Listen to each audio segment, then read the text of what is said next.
Hello ในมื้อนี้เนาะค่อยแม่นจะมาเที่ยวดูงบศูนย์กิบกับ Google Map เนาะแต่มาเบิ่งว่าในการเที่ยวโดยใช้ Google Map แต่เก่าเฮาบ่มีงบเลยเฮาจะได้วิวแบบใดเฮาจะได้เห็นสภาพแต่ละสถานที่แบบใดทุกคนแต่ก่อนจะมาเบิ่งเนาะขอให้ทุกคนเนาะช่วยกดติดตามช่อง Challenge T ให้เฮาได้ Subscribe และอย่าลืมที่มากระทืบไลค์กับช่อง Challenge T นั้นเดี๋ยวเฮามาเริ่มกันเลยทุกคนก็คือเนาะมื้อนี้เนาะค่อยแม่นจะมาเที่ยวโดยใช้ Google Map เริ่มเลยก็คือเนาะค่อยแม่นจะเริ่มจากแขวงอัตตปือก่อนแต่ว่าข้อยคิดว่าเอพิโซดนี้น่าจะได้เพียงแต่แขวงเดียวทุกคนอันนั้นเนาะค่อยแม่นจะพิมพ์บ่นี้ว่าแขวงอัตตปือก็คือนี่เนาะทาง Google Map เนาะมันจะให้ area พื้นที่ตรงนี้เนาะแต่ว่าค่อยแม่นจะใช้โดยใช้วิวตัวนี้ทุกคนใช้วิวตัว Street View ก็ถ้าเที่ยว Google Map โดยใช้วิว Street View โดยใช้ตัวนี้เนาะใส่ฮูปกาคนตัวนี้เนาะเขาก็จะได้หลักษณะประมาณนี้ยกตัวอย่างอยู่ที่บังกลาเทศนี่ก็จะได้ลักษณะประมาณนี้แล้วก็แต่ว่าค่อนข้างดีนี่บังกลาเทศแต่เขาก็สามารถที่จะไปเรื่อยๆอย่างที่นี่ นี่มันก็จะชัดเจนก็บ่ต่างอย่างกับการที่เขาไปเที่ยวแบบตัวจริงทุกคนนี่เขาก็จะเห็นนี่ผู้รักษาความปลอดภัยนี่แล้วก็เห็นรถต่างๆนี่เอาสามารถซูมได้นี่ซูมเลยนี่บ่นี่วางเนาะเขาก็ขอติดแท็กซี่ไปทุกคนแต่สำหรับบางพื้นที่เนาะมันก็บ่ได้อัปเดตเขาก็บ่สามารถที่จะไปทุกคนดังนั้นเขาก็จะไปในพื้นที่ที่เขาให้ไปเท่านั้นเองนั้นเรามาเริ่มอยู่ที่เป้าหมายที่ค่อยวางเมียนก็คือแขวงอัตตปือนี่ที่มาเบิ่งว่าเราจะพ่ออีสังที่โดดเด่นสำใดทุกคนอันนี้แข่งอัตตปือเนาะแต่ว่าค่อนข้างที่จะบ่เห็นเนาะStreet View นี้จำนี้คือนี้เขาก็จะให้เราเป็นจุดนี้แต่ว่าเขาจะเริ่มจากจุดนี้ก่อนอันเลยเป็นไงได้เฮ้ยชัดเจนเลยทุกคนเบิ่งเฮ้ยเห็นฮอดป้ายรถทุกคนว้าวโคตรชัดเจนเลยเห็นฮอดป้ายรถบอนนี้เนาะค่อยรู้ว่าค่อยอยู่ใส่เนาะค่อยอยู่ใส่อันนี้ค่อยพูดจากว่าอันนี้อยู่เฮือนหลังตัวนี้เนาะแล้วก็มีนี่เทียนตัวนี้ก็ทักทายสบายดีเนาะเจ้าของเฮือนเนาะก็ขออนุญาตถ่ายคลิปวิดีโอในหนึ่งเนาะก็ไปเรื่อยทางนี้ก็น่าจะเป็นทางนี้ทางนี้ค่อนใหญ่คิดว่าน่าจะอยู่ในเมืองอยู่ในบริเวณเมืองเฮ้ยมีคนอีกตรงนี้เฮ้ยว้าวมันโคตรชัดเจนเลยทุกคน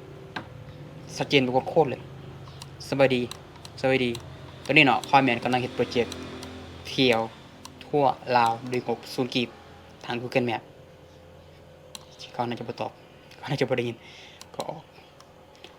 เดี๋ยวไปบอนอื่นอีกหลังจากที่บอนนี้คอยแมนจะไปจุดนี้อีกก็เขาจะไปตามจุดที่เขาวางเมียนจุดนี้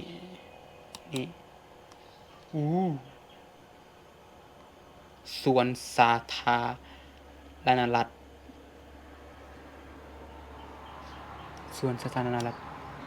ภาพตัวนี้เนาะตามเราเห็นเนาะนี่เขาอัปเดตอยู่ที่ปี2017นี่เราคนนี้เนาะเป็นถ่ายลงทางโซเชียลมีเดียแล้วก็มันจะอัปเดตโปรแกรมมันสอกแล้วมันก็เห็นว้าวโคตรชัดเจนเลยก็ประมาณนี้ทุกคนส่วนสาธารณะตอนกลางคืนเนาะแล้วก็นี่เป็นทางสำหรับสัญจรไปมาแหละแล้วก็ทางข้างนี้ก็น่าจะมีทางแหละคิดว่าน่าจะมีทางพอเห็นเสาไฟเนี่ยแล้วก็นี่น่าจะเป็นหอพิพิธภัณฑ์หรือบนนี้นี่เป็นบ่อนั่งเล่นก็น่าไปเที่ยวอยู่โอเคเฮ้ยคือมีเฮียนอยู่ถึงๆว่ะมาหัดเซเจนแบบโคตรเลยกูเกินแบบไม่ค่อยเนาะนั้นมาเบิ่งพื้นที่ต่อไปพอดีเรียบร้อยก็เอาอยู่ที่นี่น่าจะเป็นทางหิวข้าวแล้ว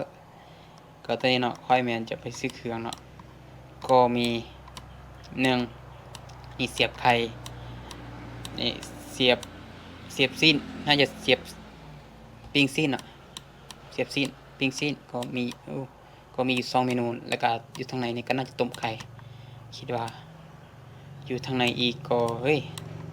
สบายดีผู้น้อยบ่ได้ยินไปทางข้างนี้ก็เป็นเฮ้ยอันนี้เป็นสตรีทฟู้ดอยู่อัตตปือโอ้สบายดีเจ้าของร้านวันนี้บ่มีลูกค้าเลยโอเคตัวนี้แม่ค้าเราบ่ขายเครื่องให้ค่อยอันนั้นค่อยแม่นจะไปร้านต่อไปโอเคไปพื้นที่ต่อไปอีกเบิ่งว่าที่อัตตปือมันจะมีอย่างแน่ที่น่าสนใจตัวนี้ไปจุดนี้อีกบนนี้ไปว่าได้เอาบนนี้ก็ไปว่าได้อีกเอาไปจุดนี้เรียบร้อยแล้วก็มืดแล้วเฮ้ยว่ะ Google Map บ่ได้อัปเดตเป็นหยังคืออัปเดตน้อย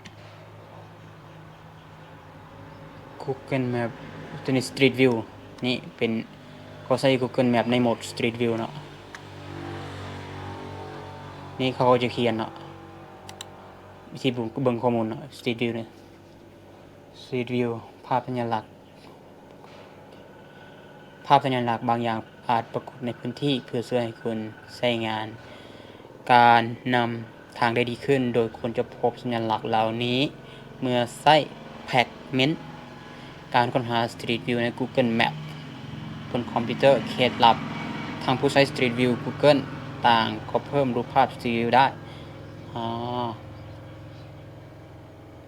แล้วก็นี่มันจะมีฟิวเจอร์ของมันคือนี่ฟิวเจอร์ของมัน Street View ก็จะได้มุม360องศาตามที่บอกก็จะเป็นแบบโฟโต้ก็มีโฟโต้360องศาก็จะเป็นวิว360องศาวิว360องศาก็จะเป็นวิวที่เราสามารถขับเคลื่อนได้ทุกคนไปตามเส้นทางได้ตามที่ค่อยได้เห็นตั้งแต่เริ่มต้นนั่นเป็นวิว360องศาแล้วก็โฟโต้360องศาก็คือรูปภาพกระแสภาพที่เราสามารถที่จะเบิ่ง360องศาก็อันนี้เป็นข้อมูลคร่าวๆนั่นเรามาออกบันไดวะ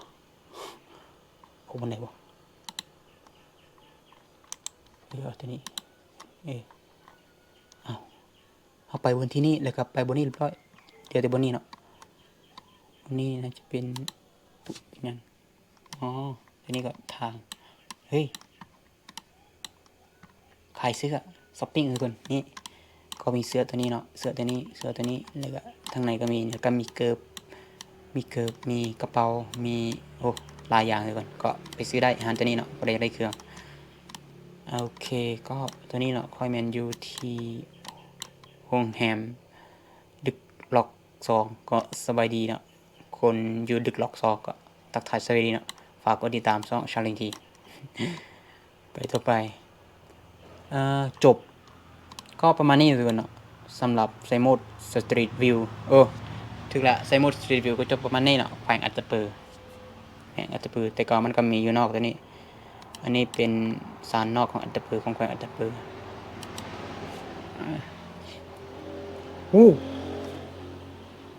เขาโคตรงามทอมเฮ้ยเดี๋ยวไปสบายดีเพื่อนเห็นยังเพื่อนขอแจมเลยเพื่อนโอเคก็จะมีรถแล้วก็มีอิซูซุแล้วก็เบิ่งอีกข้างๆก็มีเสาไฟแล้วก็มีรถแล้วก็มีถุงเบียร์ลาว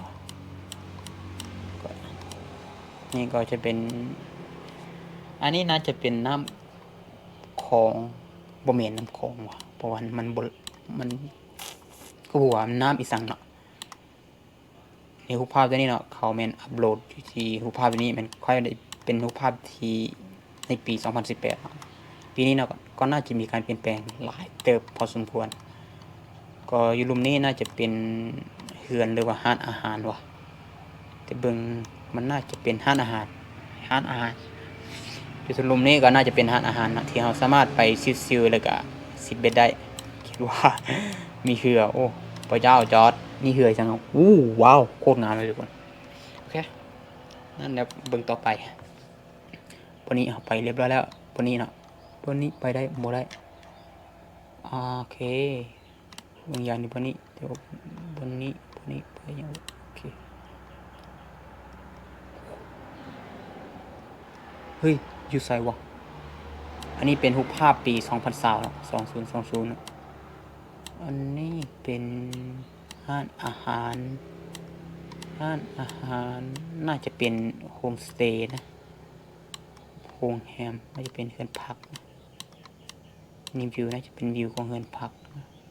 อันนี้เป็นของแคมป์ของโอ้งามเลยก็กราบสบายดีเนาะคนที่ดูแลวันนี้หรือว่าลูกค้าอยู่วันนี้เนาะก็สบายดีก่อนที่จะออกไปเนาะก็ประมาณนี้วิวตรงนี้ทุกคนก็เห็นชัดเจนเลยก็มีตังมีเปมีโต๊ะแล้วก็มีทั้งขี้เหงื่อเนาะแล้วก็มีต้นไม้ต้นนี้โอ้มาเอางี้มาตัวนี้เขาเอิ้นว่ามาเงี้ยวกินได้นี่มากจังวะอันนี้ต้นมะม่วง คู่เลยต้นมะม่วงอันนี้น่าจะเป็นต้นมะกะยูงไม้พะยูงไม้ขยุงแมนวะคือเลยน่าจะบ่แมนน่าจะเป็นต้นหางยุงโอเคก็เป็นต่อไปวันนี้ก็ไปแล้วอัตตปือก็น่าหมดเท่านี้ทุกคนนี่ภาพตัวนี้เนาะ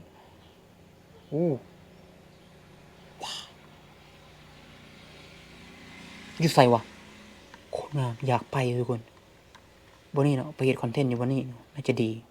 เฮ้ยเฮ็ดคอนเทนต์เอาตัวรอดวันนี้น่าจะดีว้าวโคตรงามเลยทุกคนเบิ่งภาพต่อไปนี่อันนี้เป็นภาพมุมสูงแขวงอัตตปือเฮ้ย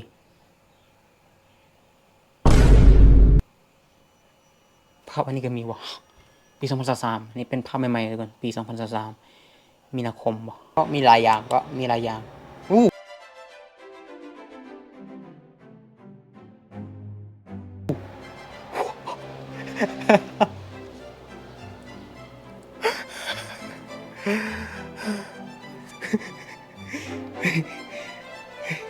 นึกภาพทุกคนเนาะตอนขี่รถจากไปนี่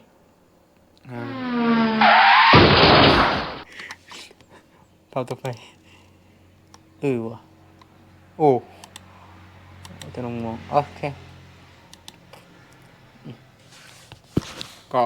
สำหรับคลิปนี้เนาะก็น่าจะจบคลิปอยู่เพียงเท่านี้ทุกคนก่อนนี้เป็นคลิปทำอิฐเนาะของการเที่ยวดึงรถสุนติดใส่ Google Map โหมด Street View แล้วก็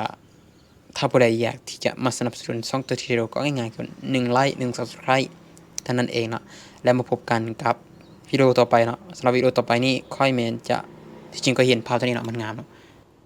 มันน่าจะเป็นเฮ็ดวิดีโอเกี่ยวกับการไปผจญภัยทุกคนวันนี้น่าจะงานเนาะแต่ก่อนจะมาเหตุการณ์ผจญภัยเนาะฝากทุกคนเนาะช่วยกระทืบ Subscribe เนาะให้ช่องค่อยได้ผ่านกฎเกณฑ์การสร้างรายได้สเต็ปที่1เนาะก่อนที่ค่อยจะมาผจญภัยอยู่พื้นที่เนี่ยมันโคตรงามเลยทุกคนอันนี้มันเป็นเกาะว้าวเฮ้ยซาเล้งที่อยากไปค่อยอยากไปผจญภัยว่ะโคตรงามอันนี้ค่อยแมนบูฮู้ว่าเขาเอิ้นว่าเกาะหยังเลยแต่ว่าทางเบื้องนี้มันจะเป็นทางแล้วก็ทางหน้านี่มันเป็นเฮ้ยเกาะบ่นี่ก็เกาะว่ะเมืองตัวนี้ก็เกาะอันนี้เป็นภาพ2017ทุกคนอันนี้ก็เกาะเฮ้ยมันน่าไปผจญภัยทุกคนว้าวโคตรงามเลยทุกคนก็คลิปนี้ก็จบเพียงแค่นี้